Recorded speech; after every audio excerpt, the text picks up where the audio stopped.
Welcome, everybody, to Extra Time, driven by Continental Tire from the AT&T 5G Virtual Studios and the greatest city in the world. I'm David Goss. Thanks for joining us. I'm alongside Matt Doyle, of course, and Kaylin Carr. We've got a great show coming up for you.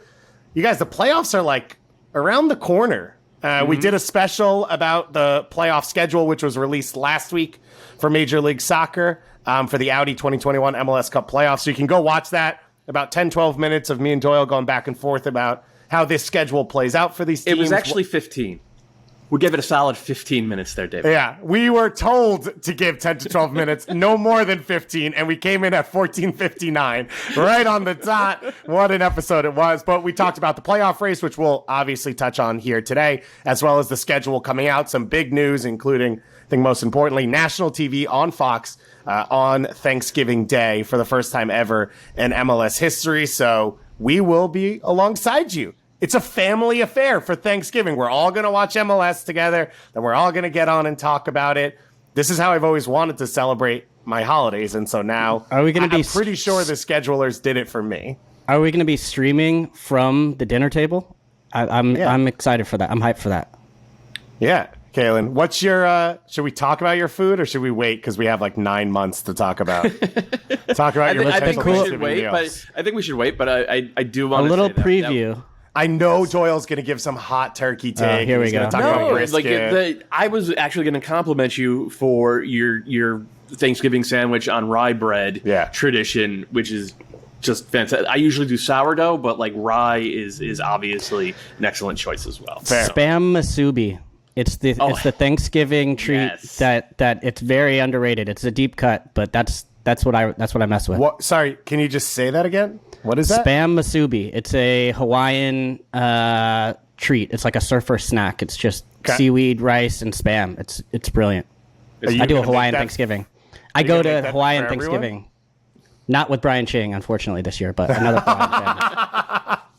Oh, man, when we had Bobby Wood on for the interview before we got on, Kaylin just dropping little bits of Hawaii knowledge to be like, oh, what island? Oh, word, did you play on this field? Did you play on this field? Just showing his representation, just showing his bona fides. So we'll probably talk less about Hawaii over the course of the rest of the show, but we're going to hit the entire league, coast to coast, Canada down to Florida, every team in action this weekend that there is pretty much no game that doesn't have playoff implications right now. So we're going to talk all about that.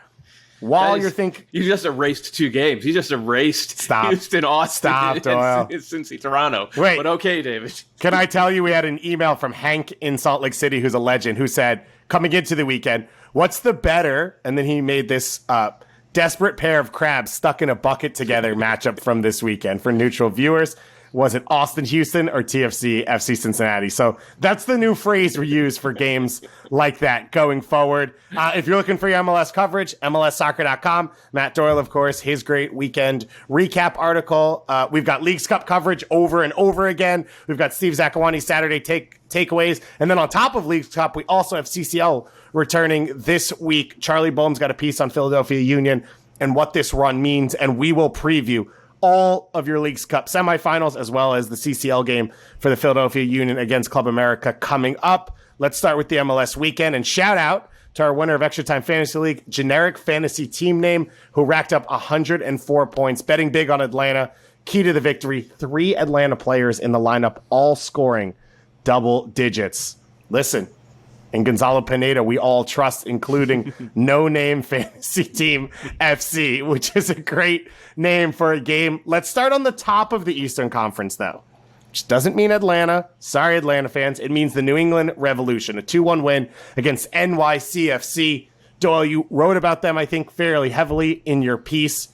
We can talk about the game in a moment, but let's talk about the Supporter Shield race first, or lack thereof, and the fact that this boat race started with every other team sinking, and now the Revs are just floating around waiting to finish off. I mean, they're more than floating, right? Like, this team, they put the pedal down a few months ago. I think it took them about a month or maybe 6 weeks into the season to kind of figure things out, and then they did. And they started playing the best soccer in the league, and they've kept on playing the best soccer in the league all the way through summer, despite missing, Carlos Gil for a month to an undisclosed injury, despite missing Matt Turner and Tejan Buchanan to Gold Cup and other international duty, despite, the regular types of injuries and squad rotation that every team has had to do.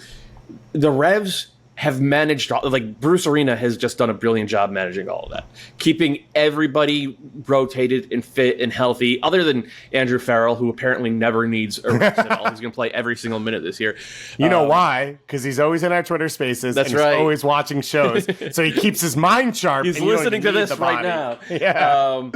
And but he's also developed younger guys. Obviously, Tejan Buchanan being a big one, but like DeJuan Jones has been superb this year, arguably the best left back in the league this year. Mm-hmm. Brandon Bai is such an attacking force on the overlap from right back that the Revs are doing different rotations out of central midfield. If you watch their games, Matt Polster drops out of D-mid to right back to cover for Bai when Bai pushes up, and they just leave Bai up there because he's so effective doing that. That's a rotation in possession that no other team in the league does. So all of these things, getting them right, and then having two DP forwards who are producing in Gustavo Bo and Adam Buxa, and it's been remarkable to watch, and it's one of those things where it's like, I think we all knew the Revs were going to be good, but I didn't think any of us expected them to be this good, this consistently, week after week after week, whether they're home or away. And it's at the point now, they have 9 games left in the season, so other teams have a game or two in hand, but the Revs are 10 points up in the Shield race.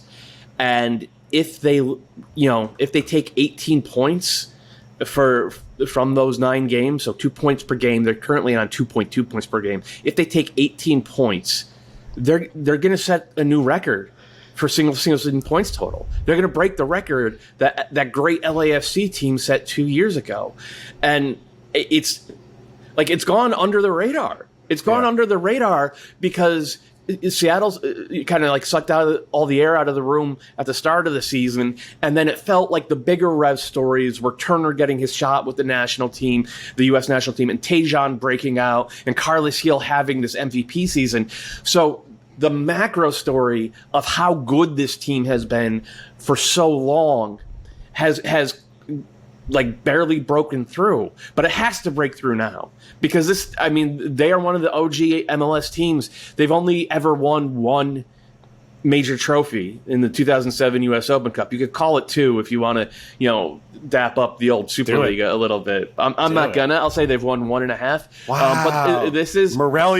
Wow, I can't even say the name. They don't exist anymore. Yeah, I know. That's what I was gonna say. Yeah. You can't ignore that. Yeah, it's like I'm being effusive about the Revs because they deserve it. They've done an amazing job this year, and they keep playing amazing soccer, and they keep beating really good teams like NYCFC. And when you do that, you got a chance to win some hardware, and that's not something that these fans have had a chance to celebrate very often over the past quarter century. Yeah, you look at the injuries and absences, and you're saying, okay, well, you lost Matt Turner for a long stretch of the summer, and how important is that? Or you look at losing Buchanan, or injuries with Carlos Gil for a long time. So that's really impressive. And when you go through to a man, Boateng comes in, gets a goal in this one. You mentioned Polster has been great. McNamara as well has been really steady and reliable. You mentioned all those young backs that have been really good throughout their run as well. And that's where kind of the depth has really kicked in for them to be able to push forward. And then I really think the emergence of Tejan as well this season. We talked a lot about, okay, Carlos Gil is great, and he's, probably the best midfielder in the league this season, MVP, front runner. The injury may have hurt him to some degree. But yeah, I was going to say, yeah. But I think with Buxa and Bo, I actually think that the pressure, Tejan's emergence has taken some of the pressure off of them as well, where I think Buchanan will be their he just seems much more assertive in the way he plays now, whether, even coming off the bench in this one. At times he's happy to look off a pass and take it himself. And he's just gotten so much more confident throughout the season as it goes. This one, that the goal he scores too, the quality of it. I mean, it is what would you say, Krylak-esque? It was like just the way he kind of curls it to the far post. It was beautiful. So they've been able to get it done. And I think when you look at the roster build, you kind of went through some of it, but they've had the depth. A lot of teams have injuries and absences and excuses, and it really hasn't been an excuse for the Revs. Credit to the Revs. One of the things that stands out to me about the way they built this team is right now in MLS, you can spend money, you can build a good spine, you need to fill in roster spots other ways. Some clubs have done it through their academies. The Revs didn't have the academy set up when Bruce Arena's group came in, so they did it through the draft. And now they are spending the money to build out the academy to replace it.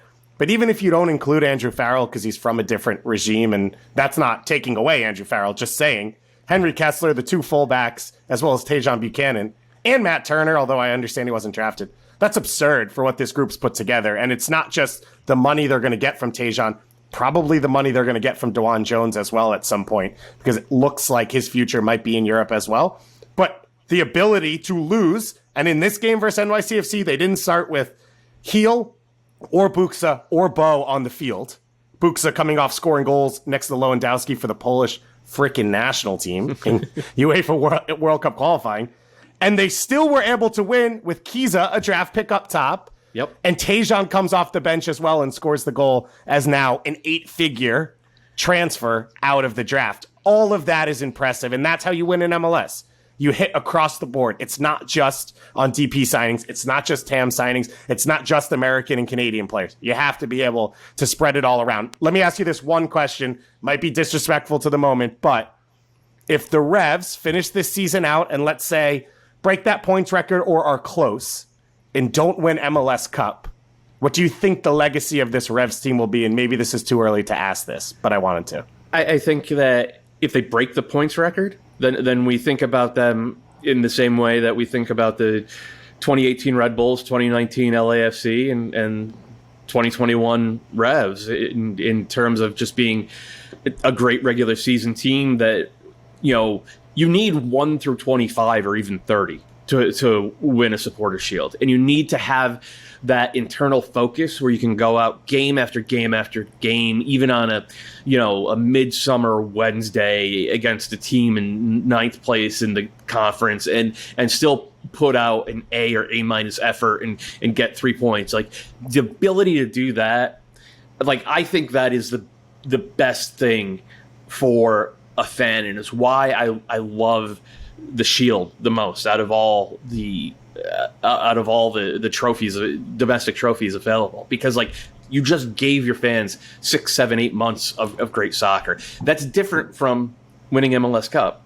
MLS Cup, you need 15 guys, a hot center forward or a hot goal scorer of some sort, and maybe a little. You just bit need Nelson Valdez. I was going to say, it sounds like Inter Miami. Yeah, right. Whoa! Big host energy from Kalen, moving the show along. Kalen Carr with the big comment there about Inter Miami.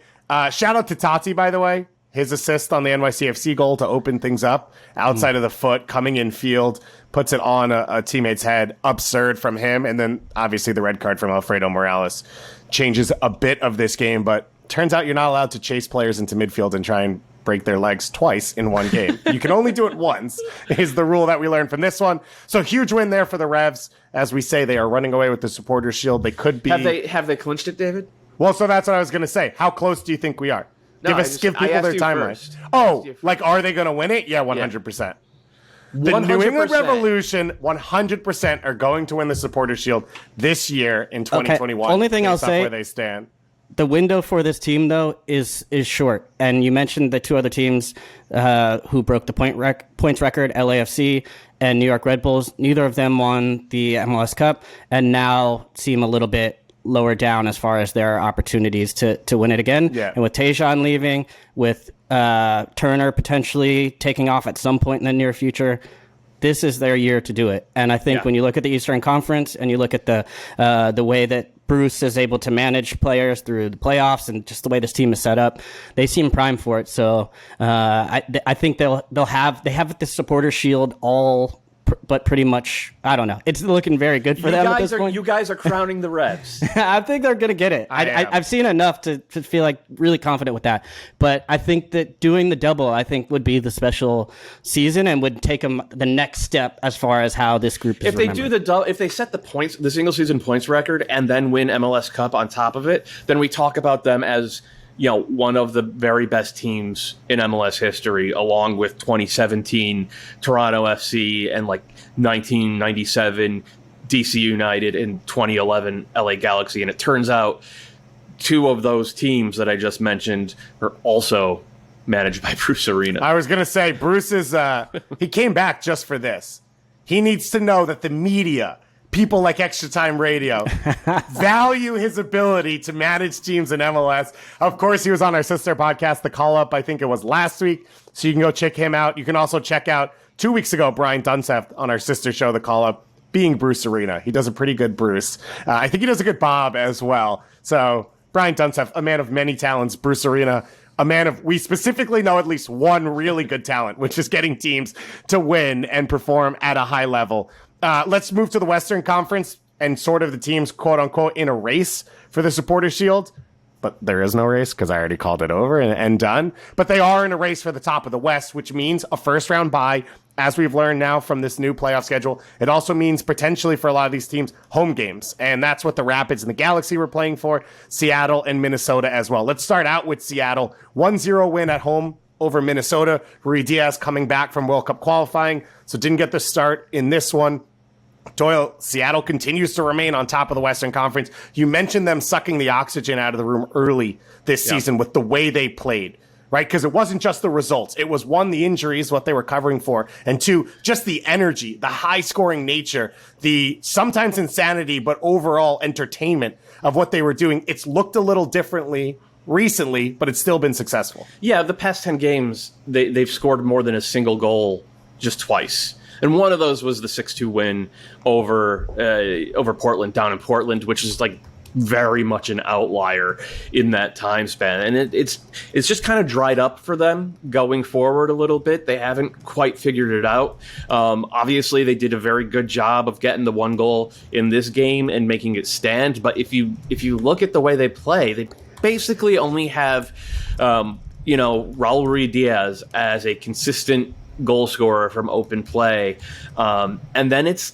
like you just kind of hope. You hope that Nico Ladero conjures something magical, or that maybe Freddie Montero has his one game a month where he's looking a little bit younger and spry.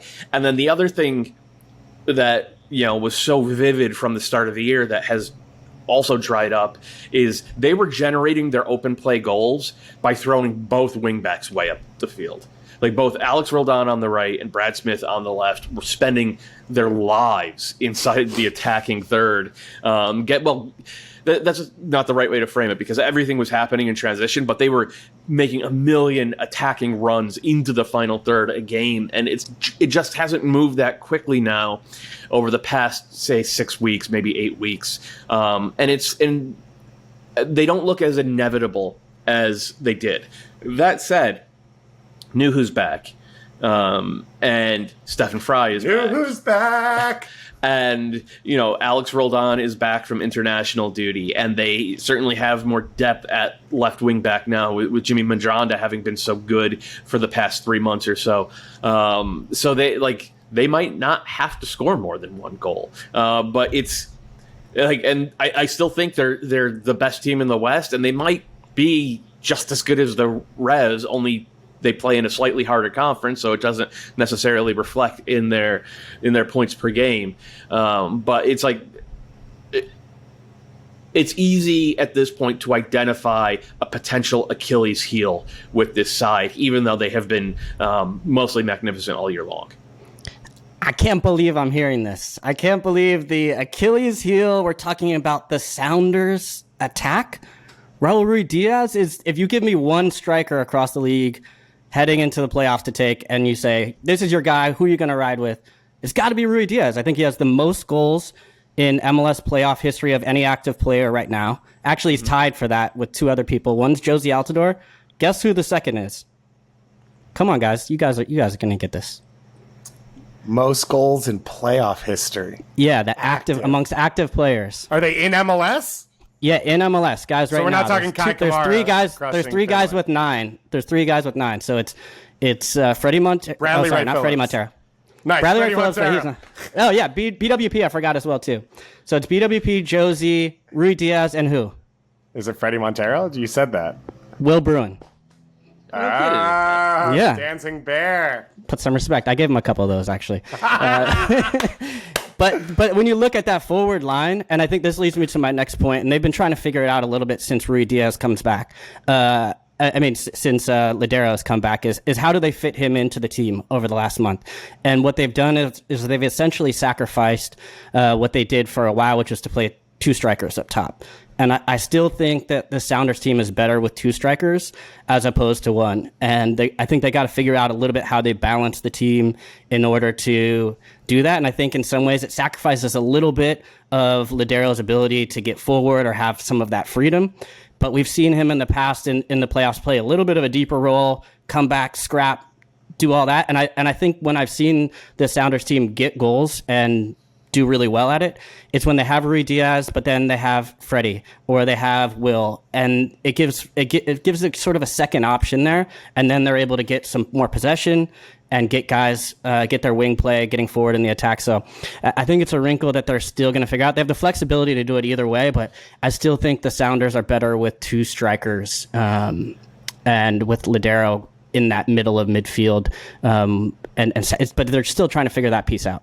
So you think what ends up happening then is it goes back to the 3-5-2 with Christian Roldan as the sort of next to João Paulo as a midfield sort of like chew up ground, win the ball, cycle things efficiently, but he's not going to be flying out to the right side to create those types of overloads that were so effective at the start of the year for Seattle when they were generating a ton of their attack from out wide.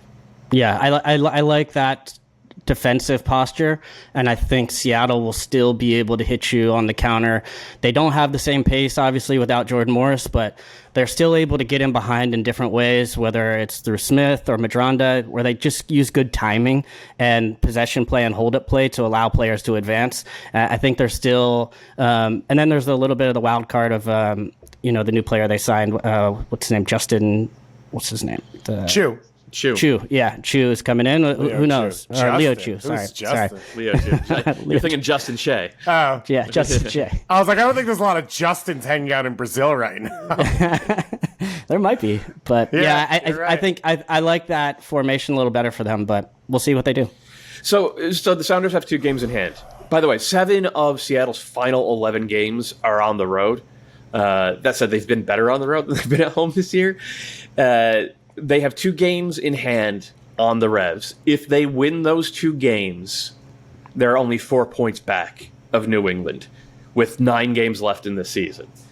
And David, you have already said 100% the Revs are going to win. I'm not going to settle there. I'm actually going to one-up that. Because the Rapids have games in hand on Seattle, which if they were to win would put them first in the West. And I'm going to say that the Rapids finish first in the West and that the Revs have already locked up a place in the supporters as the Supporters Shield winner, and I will never travel to Seattle, Washington again a day in my life. It was written on September 13th, 2021, and it was sealed on that day as well. All right. So I'm glad we have that clip for Anders to put out on social media. But second of all, just a little factual inaccuracy there. Colorado don't have games in hand on Seattle. They have 1 game in hand. And if they win that, they will actually still be behind Seattle. 1 point behind? No, they will be tied on points, tied on wins, but most likely behind on the third tiebreaker, which is goal differential, unless they win by 7 goals. Sorry, I'm not a stats nerd, so I don't talk about tiebreakers and things like that. All I care about is wins, points, dirt, and goals. Yeah. Wins, points, and vibes. Rub some dirt in that tie and then figure out who's in first place in the Western Conference. But that does take us to our next conversation. We'll hit Minnesota more next week, I think. for Minnesota, 1-0 loss on the road. Quick, yeah, Minnesota's going to be fine if they get Babello Reynoso and Robin Lod back. And Minnesota is much better built for a 3-week sprint in the playoffs than they are for the long haul of the regular season.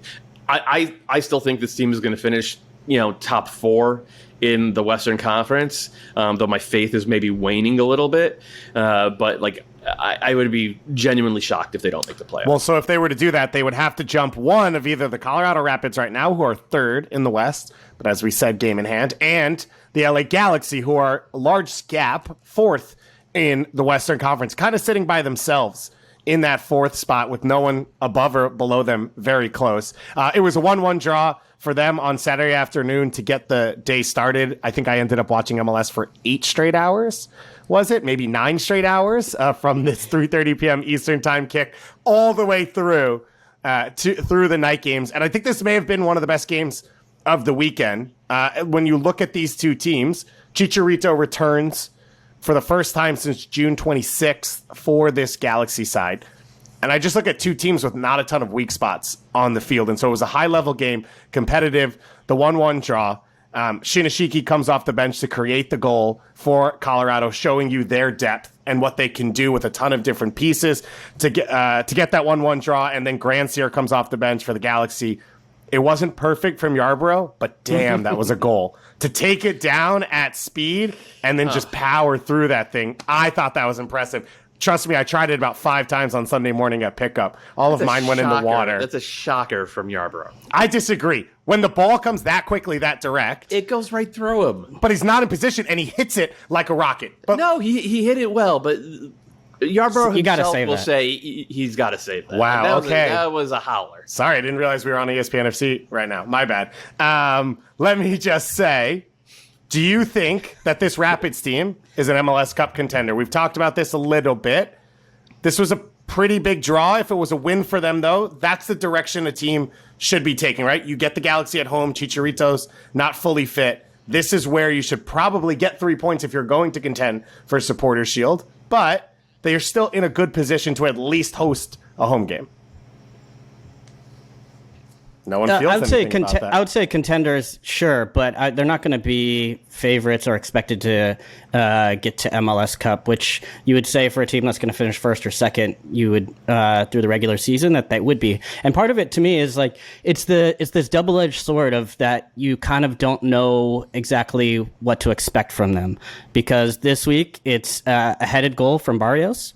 And then the week before, it's Baji coming in late with sort of a breakaway, and then the one before, it's Shinyashiki with kind of a scrappy goal, or it's a set piece. So they have so many different options, which is some way a strength, because Lewis might go off one game, or maybe Cole Bassett's dangerous and is really on. But then you also might just go dry, and you don't really have that exact repeatable.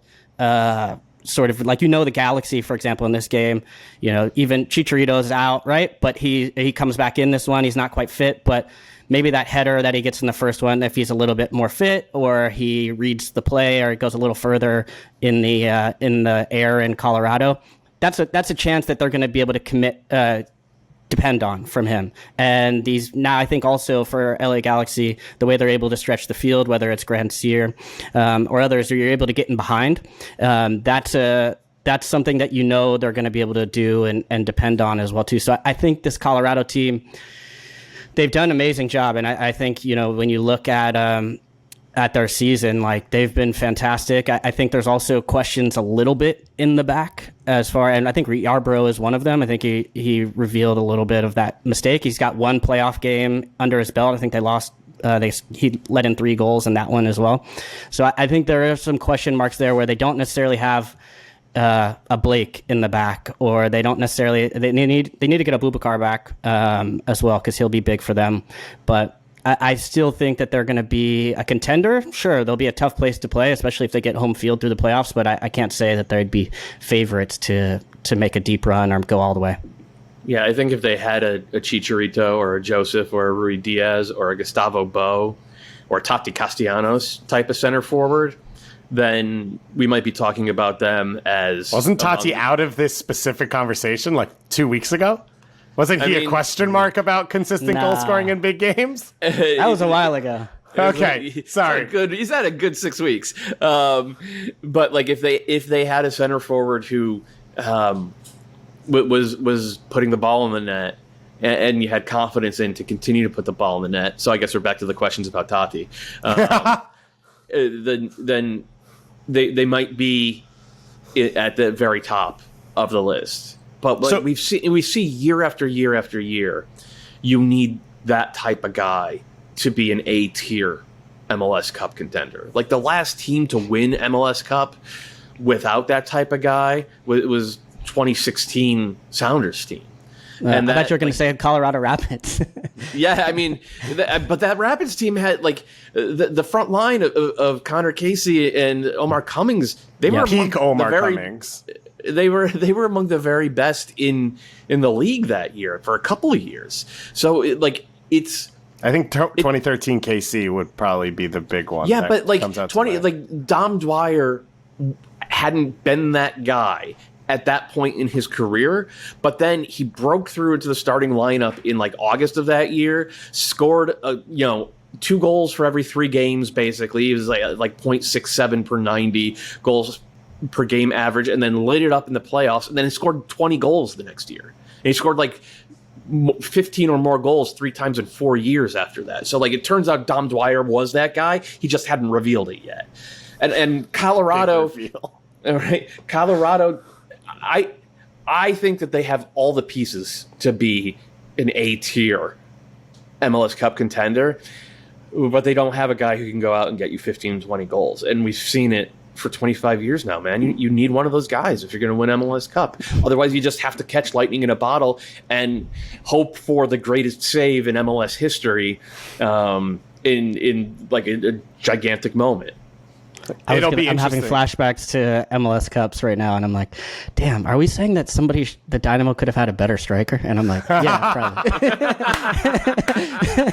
But I'm like, no, it would be nice to have. They had one of the active all-time leading scorers in playoff history in Will Bruin. Right. Well, yeah, but it would be nice to have, when you look at the games where the Dynamo actually got on the good side of it, it was when Chingy was there, or Diro, or, and I think those kind of different fakers where, yeah. Well, Joseph Nguyen also got a goal. I was about to say, respect my boy, Joseph Nguyen. Well, they've also got goals, right? So you need those kind of players around, and, that's kind of where I felt I played, but I do think when you look over and you see, okay, we lost 1-0, Landon Donovan, Robbie Keane, like there's just a different gap in quality where you can get close, but it becomes very hard, and it has to be sort of the perfect day for things to go your way. So yeah, we talk about it with some of these teams, the teams being the star, where, wow, they have so many pieces, it could be someone on any day. The problem with the playoffs is everyone needs to be on. Where the teams with those stars, you can have players in the 11 or the 14 or the 16 now who aren't on, and then Landon can win it for you, or Rui Diaz can win it for you. For the Rapids, they will need 15 or 16 players on their game every single playoff game, which isn't easy, but at the same time, they have a high level of talent across the roster where they're capable of that.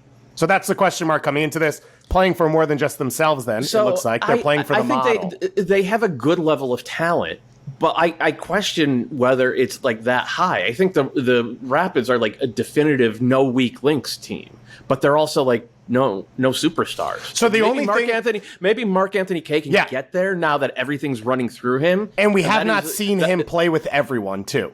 Because Kellen Acosta was at national team, Kay was at national team, Jack Price has been out. So we haven't seen that midfield 3 yet play for a stretch. And I think that could be a difference maker. We also haven't really seen Rubio with Kay that much as well. Right. So, I mean, those are, I guess I'll say, known unknowns. But it's also like, I don't believe that Diego Rubio is going to hit the level that he needs to hit in order for the Rapids to win MLS Cup. Like, it could happen.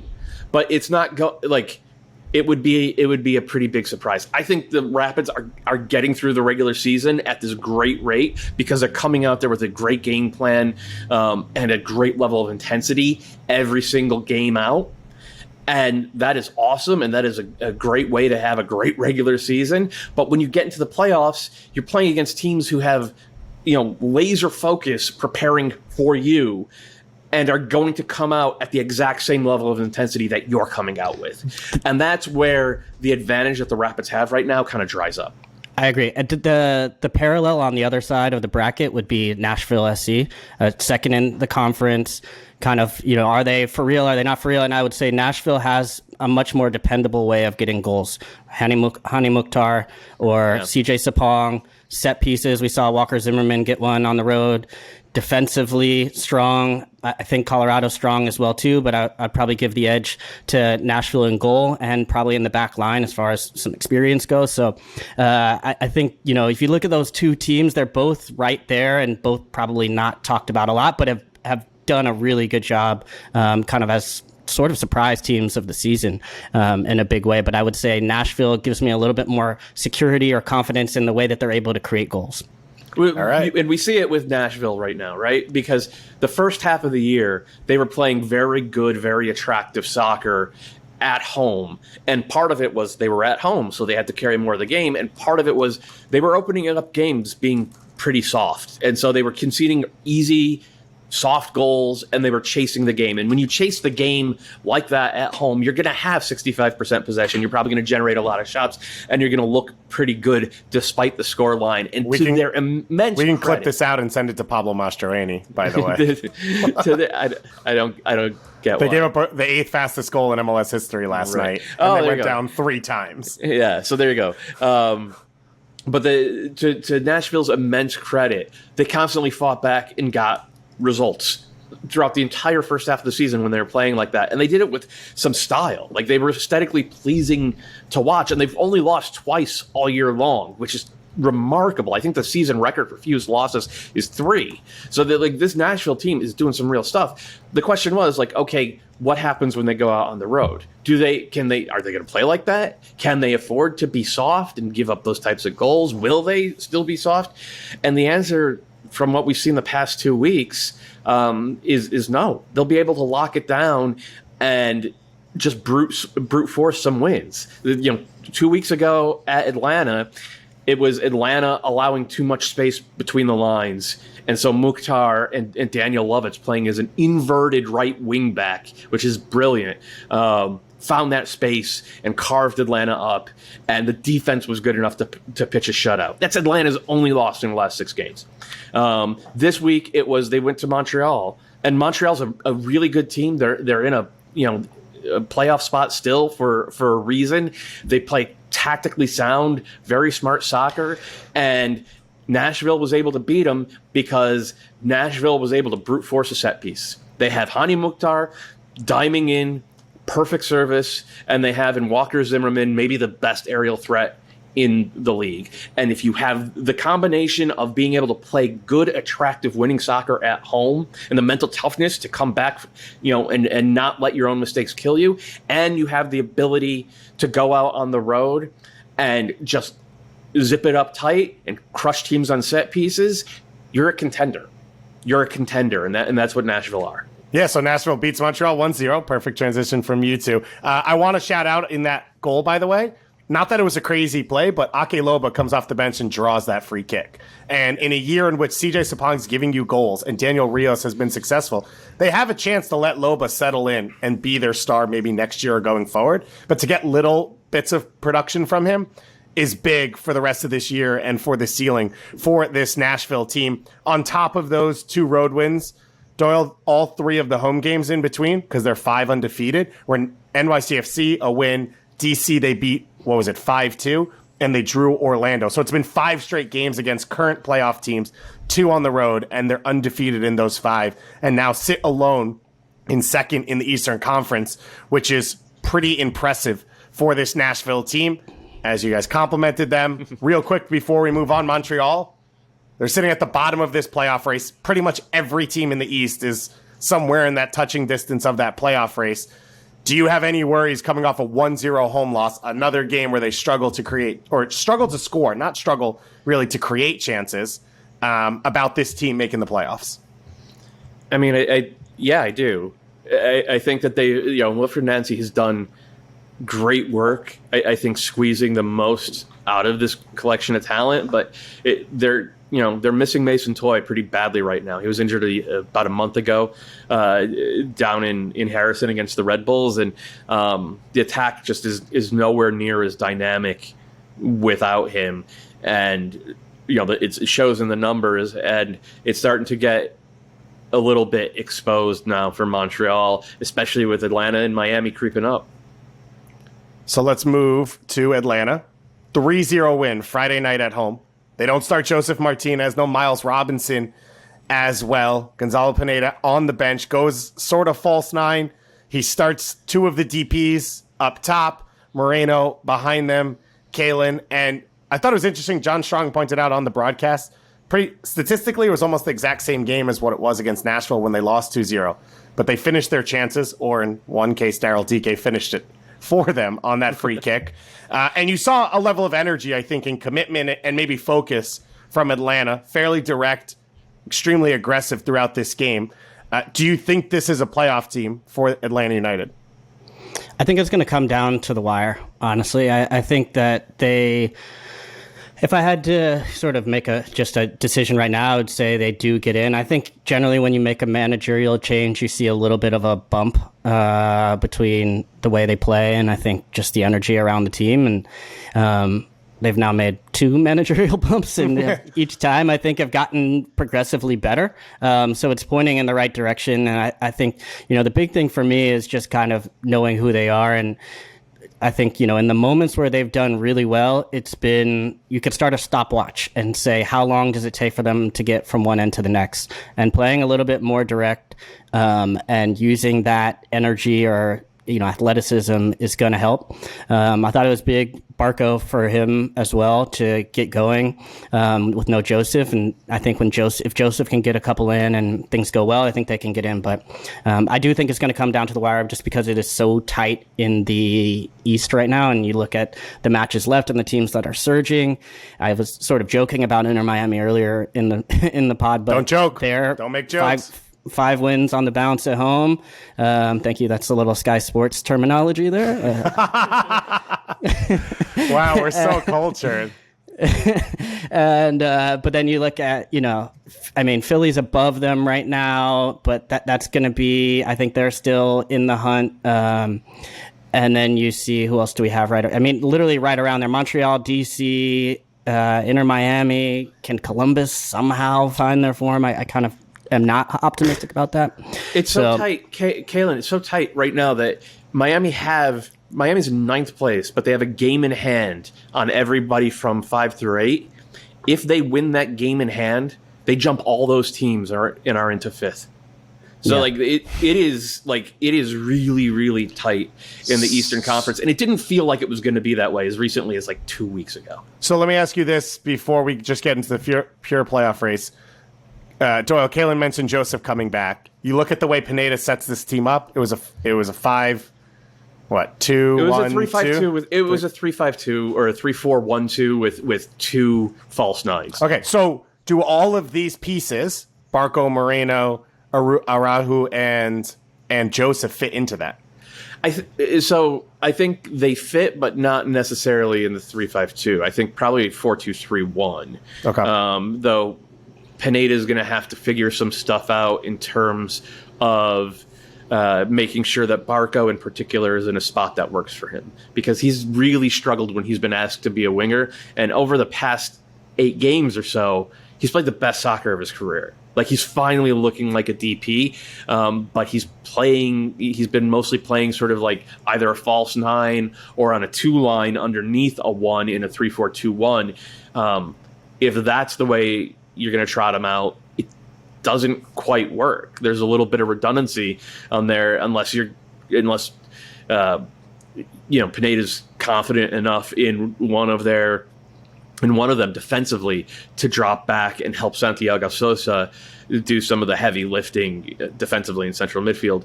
But it's a problem that a good coach wants to have. It's too much talent, and that is the happiest part of this for an Atlanta fan is that suddenly Ezequiel Barco and Marcelino Moreno both look like the guys that they were billed as when they came into the league. Barco in 2018 and Marcy Moreno last year. Over the past 6 or 8 weeks, it's just like a switch has been flipped. And I mean, I wouldn't want to have to choose with them and Araujo, but like that's what you get paid for. But my hunch, my gut instinct is that no matter the formation, Joseph's about to score 1 million goals. He's about to just light it up and look like he did before the ACL injury, and it's going to be bad news for the rest of the Eastern Conference. So I'm not going to go into Orlando questions right now because this wasn't the best group they could put together. It's one result on the road, even though we haven't seen the peak from them. It was close. This was close to the best group. They were missing Junior Urso. And Uri Rosell. I mean, they started Desart and Andres Pereira and Seba Mendes. I think they were missing their 2 starting defensive mids, however organization you'd like to put it together. Okay, Atlanta was missing Miles Robinson and Joseph Martinez. Fair. Like, you have to be able to compensate. Like, Orlando City had everybody else on the field other than, obviously, Gallese, who is like a projected starter. And they laid an egg. And they were 7 unbeaten. It's been a while since they've looked like one of the best teams in the Eastern Conference. They've been tough, but they haven't been good for a good long while. But I don't think they gave up huge chances. The first 2 goals were weird set-piece moments. One, that short corner, which was smart. That Campbell's the only one in the box, which they fall asleep on. Fair. And then an own goal that's just fired into the body of the middle of the box. But it came because Antonio Carlos got pulled out of position and had to bring down, I think it was Barco, 1v1 on the edge of the box. So, yeah, you're not wrong. Orlando still some things to figure out. It'll be interesting to see how they continue on this season. Let's continue on with our playoff run, our playoff push, as you say. And you guys mentioned Miami and Columbus. Miami, as Doyle pointed out, very close to being a playoff team right now. They win 1-0 over Columbus at home, 2 points back of 7th place Montreal. That game in hand as well could push them all the way up to 5th. I said to you, Doyle, off air last week that I thought Miami was going to make the playoffs coming out of a non-playoff spot. I feel like, Anders, can you bring up the meeting? Anders, bring up the meeting. Bring me the footage. You got to record everything I say now. 24/7. I want everything I say recorded. I feel like one of the things for Inter Miami is the base and central midfield of Gregory and now Matuidi, who's shown he's much more comfortable alongside a player of Gregory's quality and ability to cover ground and just be in your prime and be a high-level soccer player, is the base they needed to maybe not be explosive all the time, but to keep things steady and mean that they don't have to score 4 goals every game and they don't have to sit 11 players behind the ball. And that's giving them the balance, I believe, to be a playoff team. And it feels like it's all coming together. They really didn't start their quote-unquote best 11 a lot of games until the last month or so. And now they're being able to roll that group out game after game, and they seem confident and an understanding of who they are and how they're going to get there. So I think Miami's going to be one of the teams that sneaks into the playoffs after all of this, and you saw it again against Columbus. Does anyone want to push back against me? I could see it turning. I think this team is still very fragile. I think they've been on a really good run of form where they've been able to kind of like actually just show some fight more than anything. They just kind of scrap and fight their way through matches, and they take it. They have, a finisher in the Higuain, and they find goal. They kind of, but even the goals that they're scoring are scrappy goals, right? They're like capitalizing on mistakes. They're you just kind of like finding scraps and putting them away. And then in the back, I think LGP has been really good lately, and for a lot of the same reasons, he feels kind of like active and engaged. And if you just look at overall this group, like that's kind of what I would say about them. And at their worst, they are a collection of individuals where they sort of look to play on their own or find moments and can be disjointed or terrible body language. And at their best, they actually scrap together. I think that's actually what we've been seeing mostly from this Inter Miami team, that if you just sort of fight and defend at home and take your opportunities, you can get a little bit of confidence going, but I could also see this thing just completely falling apart and going off the rails. Like I see, like for a lot of teams, you could say, okay, well, there's 10 games left or 11 games left or 12 games left or whatever it is. And that could seem like no time. For Miami, that feels like an eternity. Like that's like 2 seasons because they started off the season so poorly. They come back. And there's a number of teams that are all hovering around the playoffs like that, where I could see San Jose doing the same thing. Just these teams that we've seen in the past that seem like they're always sort of on a knife's edge as far as whether who are they or who aren't they going to be. San Jose has been a lot more consistent as of late. But I would say Miami, like if they can continue their home form, they'll get in the playoffs. But I could also see it going the other way. I wanted to add on that point. So they play 4 playoff teams left in their schedule because they play TFC twice. They play FC Cincinnati. They play Red Bulls. They play Atlanta twice, who are not currently a playoff team, but obviously the team they're somewhat chasing and in competition with. And 2 of those 4 playoff teams they play are the Revs on the last day of the season, when the Revs may not have anything left to play for, and NYCFC the game before that, where we don't know what NYCFC will really have to play for in that moment. So I think the schedule sets up pretty well for this Miami team, but as you've said, Kalen, it's pretty much been self-inflicted wounds when they've struggled over the course of their time in Major League Soccer. I guess you could call it overall. We've jumped up and down on Columbus a couple times over the last few weeks because the trend's been in one direction and it hasn't shifted any time we've talked about it. Does anyone feel anything different they really want to say about Columbus? Yeah. I mean, I understand they've been rocked by injuries all year, but like everybody's had to deal with injuries and absences. And the point Kalen made in the pre-show is that like they've had Zelarayan and Nagby healthy basically all year, and those are supposed to be your 2 best players. And Mensah's been healthy pretty much all year as well. If you have that spine, it shouldn't be this bad. And room, right? And Eloy room. So if you have that spine, it shouldn't be like this. But it's certainly like this now. They're 1 win, 8 losses, no draws in their last 9 games. They continue to be at the bottom of virtually every attacking metric, both advanced analytics and just like eye test. And like it got like there were some warning signs in the underlying numbers that this team wasn't as good as you and I thought they would be in preseason. But even the advanced numbers didn't think that they would crater like this. And this is shocking. And it felt like they put together a roster that was better than last year, right? They brought in Kevin Molino. They brought in BWP. So it felt like even if you saw issues, they had addressed them. Obviously, the injuries have been a large part of that. But as you said, the teams they've put out there have been good enough to make the playoffs in 2021 in Major League Soccer, and that does not seem to be the case. And so there'll be some soul-searching, I think, around Columbus. They do also still have Campeones Cup, so they could still win a trophy this year, which is kind of amazing. A curveball. Yeah.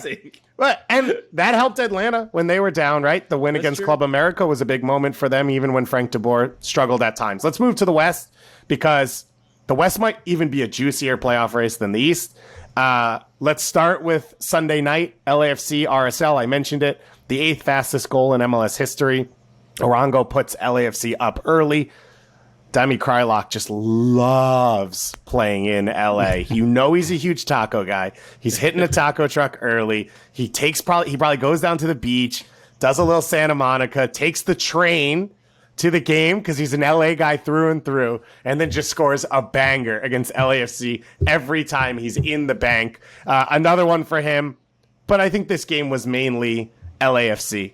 Throughout the flow of the game, it was the Bryce Duke revenge game. That's what we're calling it. Former RSL Academy player coming back, getting it done, and it was a big win. Wait, he hadn't.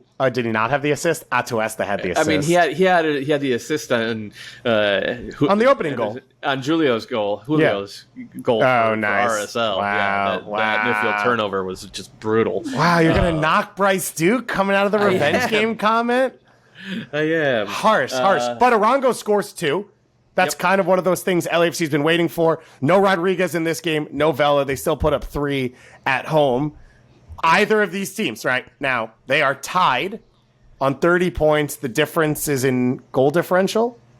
Is that the difference between them? Yes. And RSL is currently sitting in 7th place. Coming out of this moment, which of these teams do you see having enough to get into the playoffs over the course of the next month and a half? I mean, coming off this one, I think you'd have to say LAFC.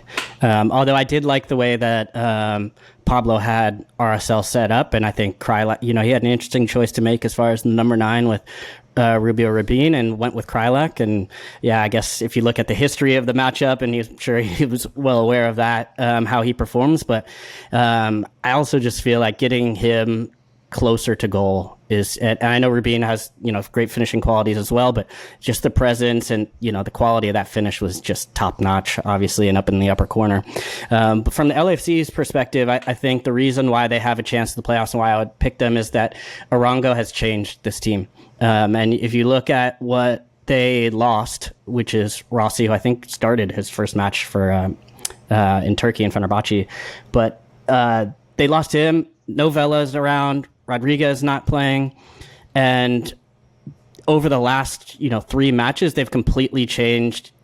He's completely changed the trajectory of this team, because this was a team that for long stretches was scoring 1 or 2 goals a game, and if you look at some of the stats that they've had as far as goal production, they were sort of mediocre until these last kind of 3 games where I think they drew the Galaxy 3-3. Then they have this kind of offensive explosion against Sporting. I think it was 4-1, but that was also, caveat with them being down a man. And then this one as well, where they win this game 3-2. That's the type of LAFC that they need to be. The LAFC that needs to win games 1-0 or 2-1, which is what they sort of were trying to be throughout much of the season, is not going to be successful for this team. It's a team that comes out. I don't think they were trying to be that. Well, I don't think they were trying to be. Yeah. They just couldn't finish, right? Yeah, they couldn't score. They were creating opportunities, but yeah, they didn't have that number 9, right? And so they do a good job, and they go out and get Arango, and I think that's totally right, Doyle. I didn't mean to say that they were trying to just sort of sit back or Bob and set them up differently. It was exactly that. They just didn't have that centerpiece, and so much of it was depending on Rossi, who wasn't as productive as he was in years past, or last year especially. And then on the other side, Vela's just been absent pretty much the entire season. So there's no more waiting for Vela to come back. Who knows? I would not bank on that coming back and him coming back and being in good form. But the fact that they're able to get 2 goals, 3 goals, 4 goals, play this kind of open, exciting style at home, use the crowd and all that, that's going to give them a chance looking ahead. So I like LAFC now to find a way into the playoffs.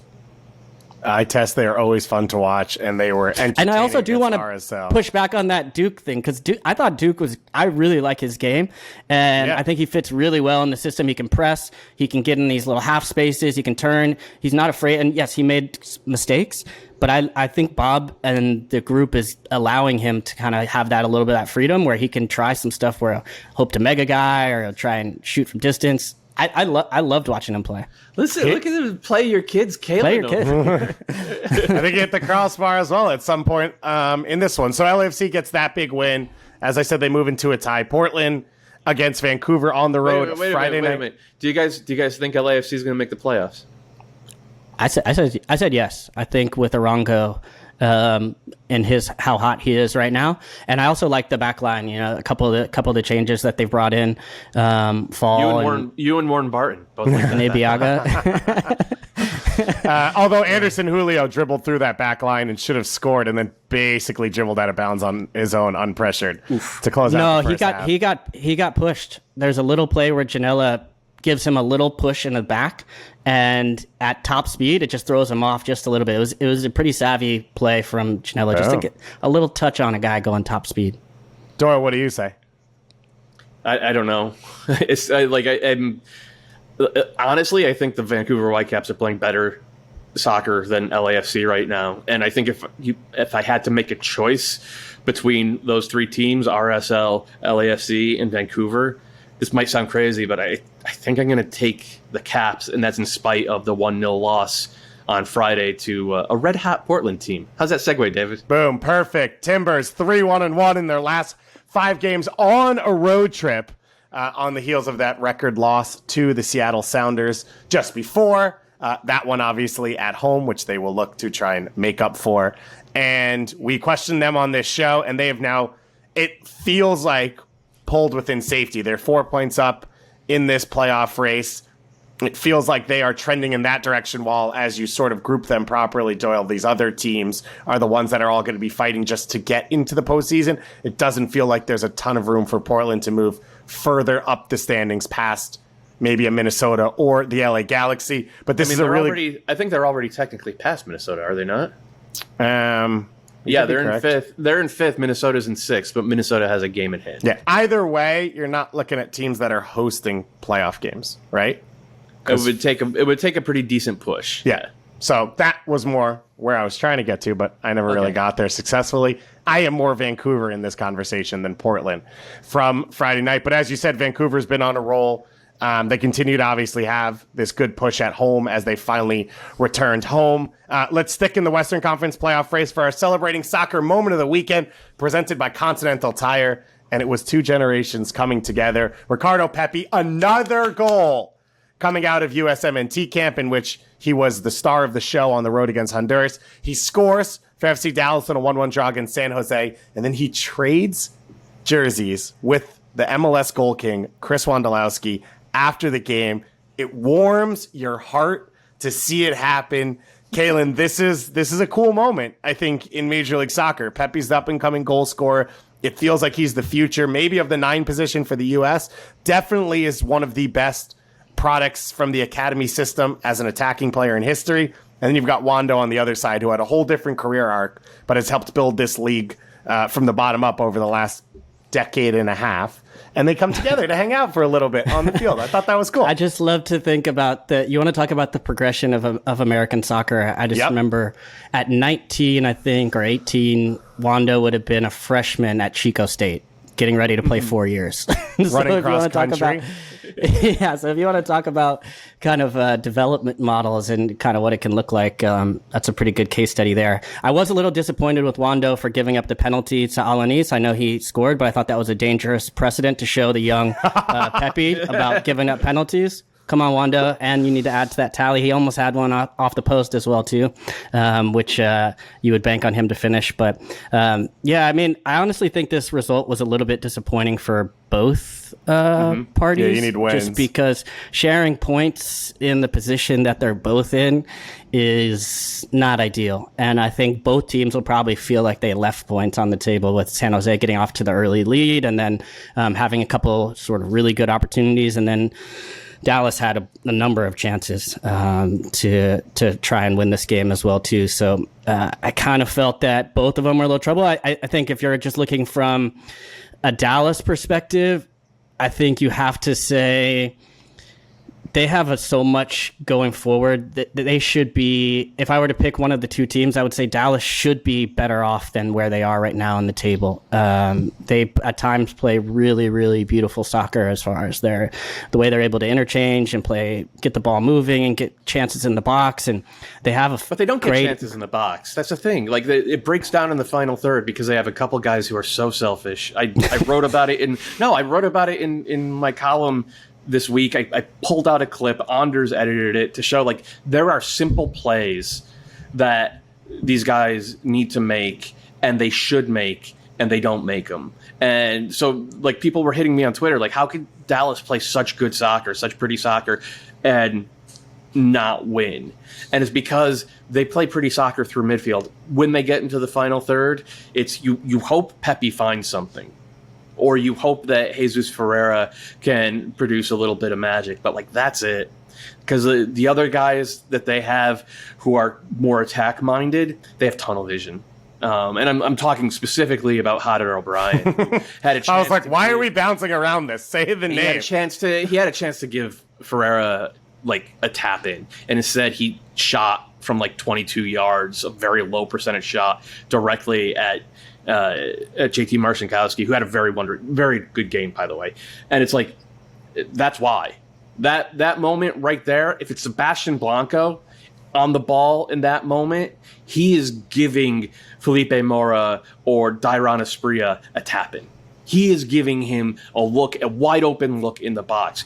With Dallas, the guys for the most part, the guys they've imported just don't play like, because I was going to say, homegrown kids. They're homegrown kids too. Pepi's making that pass. Paxton's making that pass. Jesus has made that pass. Hey, Brandon Cervania, who has been very good in the past few weeks, they make that pass. The guys who they have, well, that's not entirely fair, because I think Shabak Sean makes that pass, but it doesn't happen often enough for Dallas, and that's why they are where they are. And I agree with Kalen. This ends up being like a colossally disappointing result for, I think, both teams. Dallas, for the fact that they played really well from open play and had multiple chances to take like looks that are 3% and turn them into 30% looks. And San Jose, because they battled and scrapped so well and got themselves 2 wide open looks on set pieces to win it and couldn't do it. So the kids are back, though, for Dallas, which is exciting. Speaking of kids, 22 under 22 player of the weekend presented by Body Armor. Who else? Brenner leading FC Cincinnati to history. Their first win at TQL Stadium, their new home ground, which is one of the best in the league. It will host a World Cup qualifier coming up in the next window as well. So on display, and Brenner, the big time signing out of Brazil. What was it? $13 million. Does that sound close? Does that sound accurate? That sounds right. Yeah. Around my house, we don't like to get specific on millions. It's one here, one there. Like, we don't really care, as you can see from my background. Big spenders. But big moment for them, and big moment for this club and for these fans. I think you could see them. They gave an ovation the last 2 minutes of this game through regular time. And then afterwards, a chance for these players to kind of go around and celebrate these fans and celebrate this moment. It took longer than everyone wanted, but they got there. And now they can move from there, and hopefully the end of this season is an upswing and going into next season for FC Cincinnati. And Brenner will be a huge part of that. It's a record signing. It's one of the biggest signings in league history. It, we hope, is a watershed moment of bringing players of this quality from Brazil specifically, not just South America. What quality? Into this league. Yeah, a player that Arsenal was looking after, Man City was talking to. Those were the teams that were looking at Brenner as he came in, and so he gets a big goal in this one, and FC Cincinnati gets a big win as well. Let's talk about this week, though, because while the playoffs are great, we've got knockout games this week all across Major League Soccer. We've got the Leagues Cup Semifinals Tuesday night as well as Wednesday night, and we've got the CCL. We're in the semifinals now? Yeah, CCL Semifinals as well, coming up on Thursday or on Wednesday for the Philadelphia Union. So let's start Tuesday night, 10 p.m. Eastern Time, ESPN2 and 2DN. The Seattle Sounders host Santos Laguna in this semifinal, the only MLS team to win in the quarterfinals. Let's just start with, for where Seattle sits, how big a moment is this for this club? I don't know, right? Because I've really enjoyed the Leagues Cup, but it's one of the things where the event itself is going to get built up over time by the leagues or the teams taking it seriously. And what was so refreshing about what happened in the quarterfinal was Brian Schmetzer threw out his best team, and who did they smoke? Tigres, 3-0. They smoked Tigres, who've been the best team on the continent for a decade. Also played a strong team. Who also played something close to their A team, 3-0. And moments like that are going to make it big over time. And I think that there is a good chance that if Seattle win this game and then win the final and hoist this trophy, obviously it'll be a big moment in that moment, but we could end up looking back on it 3 years from now being that was actually huge. Well, that was bigger than we realized at the time. They're a big club, right? And I'm not mocking Anders. They're a big club in Major League Soccer. They've never won an international trophy. And while this isn't CCL, this is a club that's won Open Cup. They've won MLS Cup multiple times. They've won a Shield. They have never, and not only that, they have not performed well in CCL.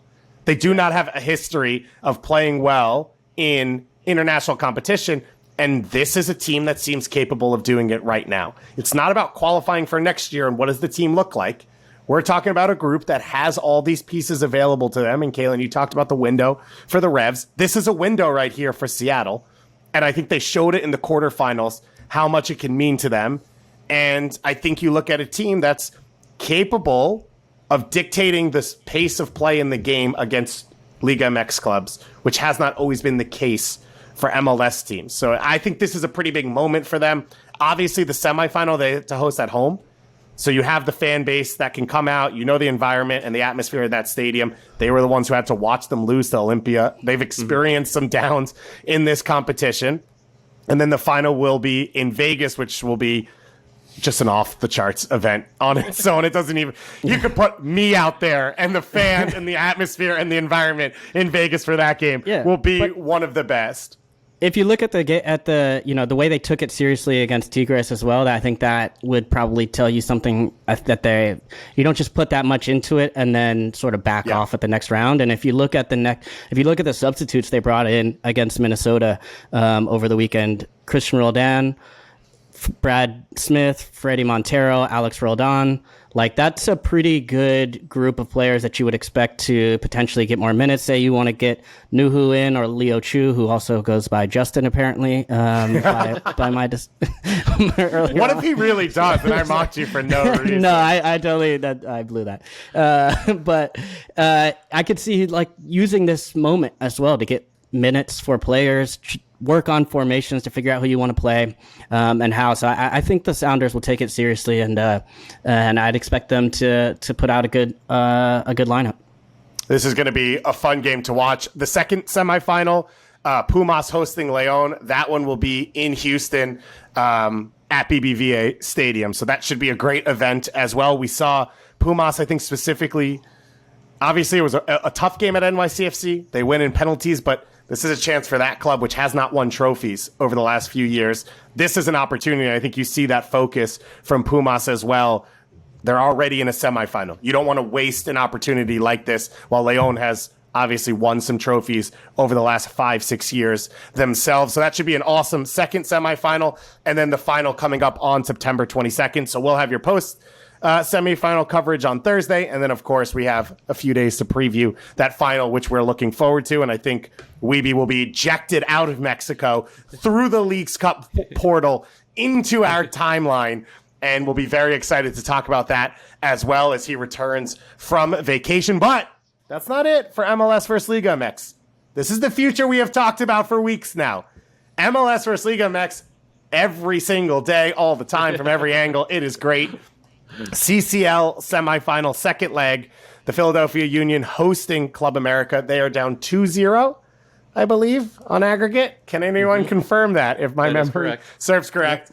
What do you think for the opportunity here for the Philadelphia Union to make the comeback in the second leg? Do either of you feel confident or see any specific area in which this Philly team has a good opportunity? Nope.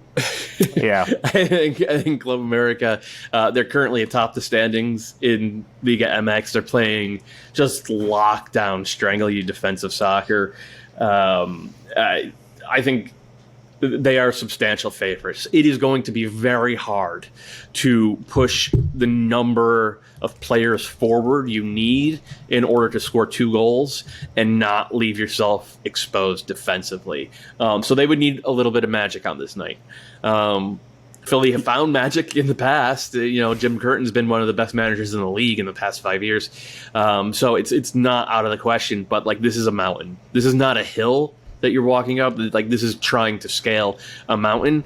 And I think if you're the Union, then you just have to go out there, grip it and rip it. Just have nothing. You have nothing to lose. Put on a show for your fans and just go as hard as you possibly can for 90 minutes. Which my one advice to everyone would be: this game starts at 9. Have the TV on, because I think this is going to be a team that's just going to press out of the gates, out of control in Philly, and try and upset Club America and try and change the tempo of this game and try and get an early goal, something to play off of and get the crowd behind them. And we know, I think all of us, that building, when Philly's good, that place jumps. And especially, on a weekday night under the lights, Philly's had some success over the last 2 years in that building in games like this. So if they're going to do it, as Doyle said, they need a miracle, but they need to jump all over this team early, and could be entertaining at the least. And if Philly wins, it'll be glorious.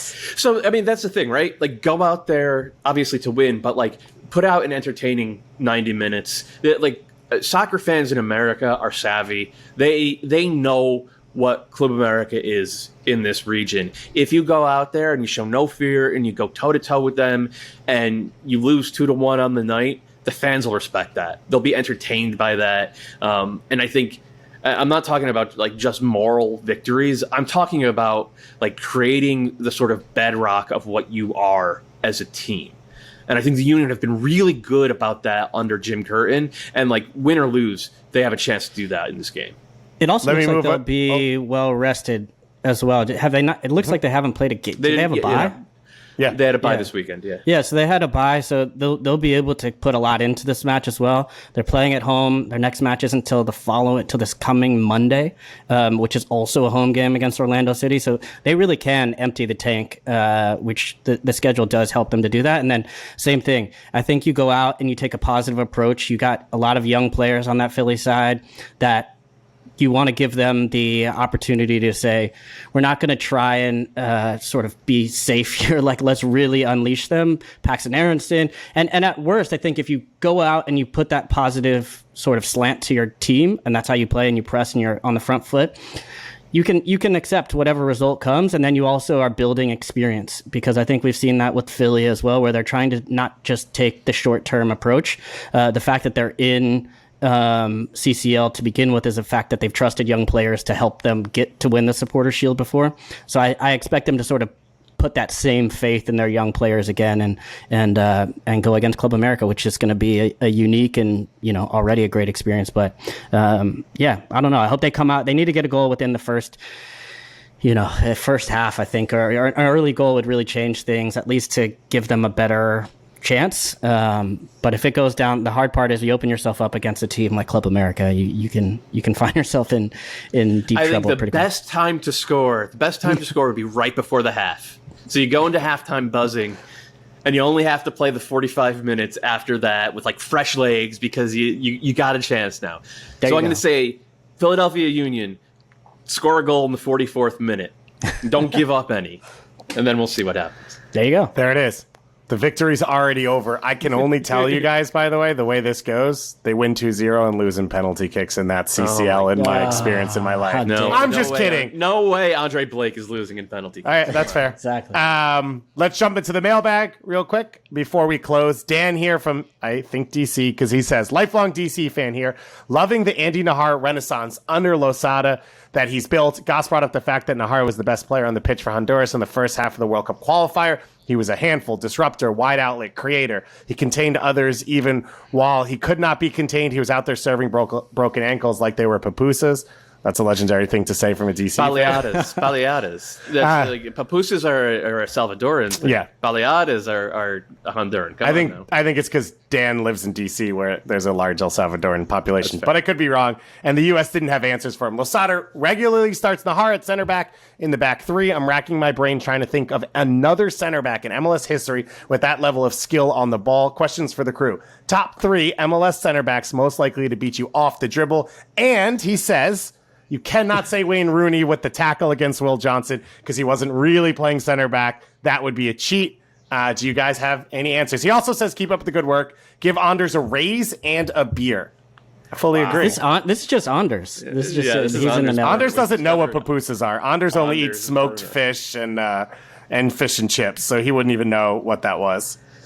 Do you guys have any answers? Center back, dribbling. Jeff Cameron was real smooth on the ball. Yeah. Back when he played, when he was a young man playing center back for Houston, he would carry the ball into midfield and kind of destroy guys. Anders just brought a really good one in. Francisco Calvo.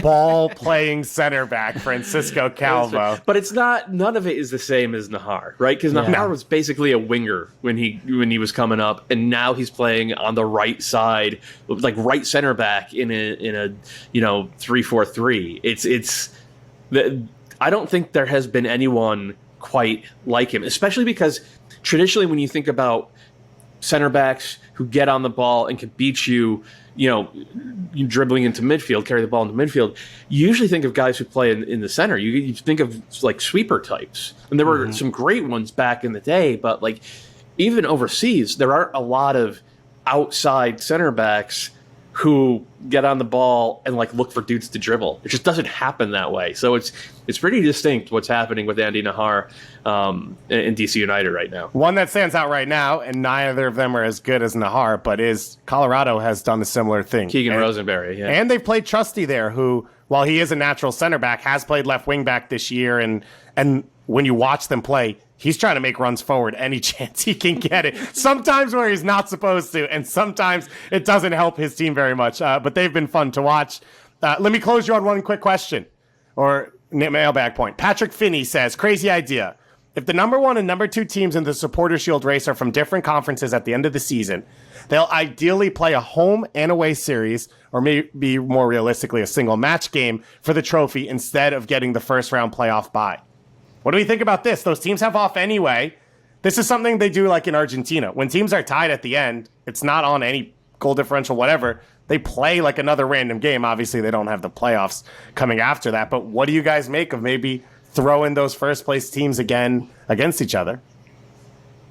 This is awful. I think it's awful. I think it just shows exactly why Americans do not understand the Supporter Shield.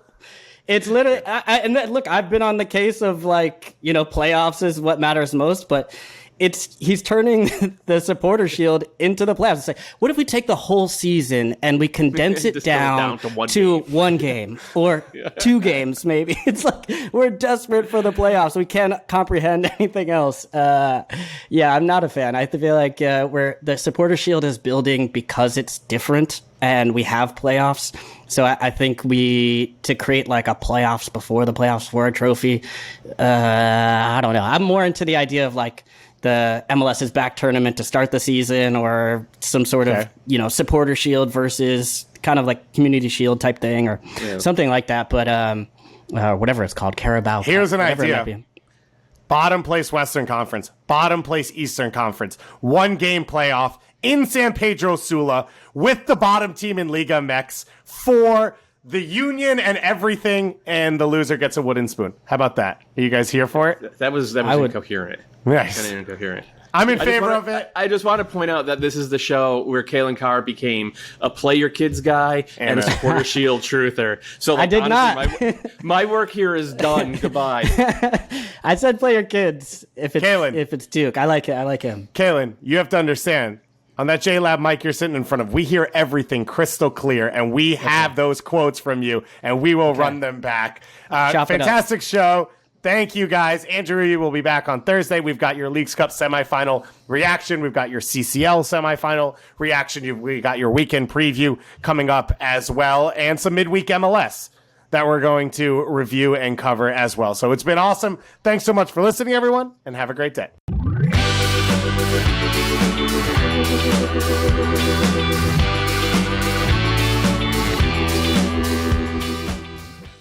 So you made it through and even enjoyed more than an hour of MLS talk with Extra Time driven by Continental Tire. That means that you should go subscribe to our podcast wherever you listen to them, and you should also check out more Extra Time on the MLS YouTube channel. If I can point right there, click right there, and subscribe to the MLS channel right here. Have a great day, folks.